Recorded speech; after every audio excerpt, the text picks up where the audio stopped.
kumustahin natin sa Bukawi, Bulacan, kung saan nagbagsak presyo na raw ang mga paputok. Para sa update, magbabalita live si Mobile Journal, Julie Baiza. Julie, magkano at gaano kalaki yung ibinaba ng presyo ng mga paputok dyan ngayon?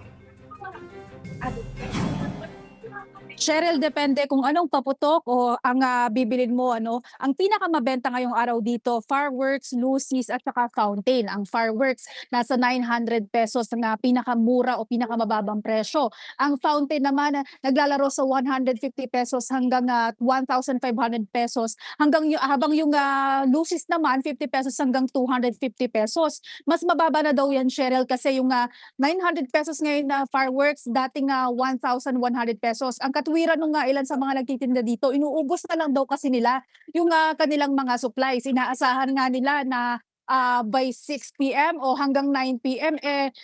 Makapagsasara na sila at makauubos na ng mga supply na paputok dito. Mahigpit naman yung ginagawang pagbabantay ng Bureau of Fire Protections o BFP at saka ng PNP para matiyak na walang naibebentang mga illegal na paputok dito.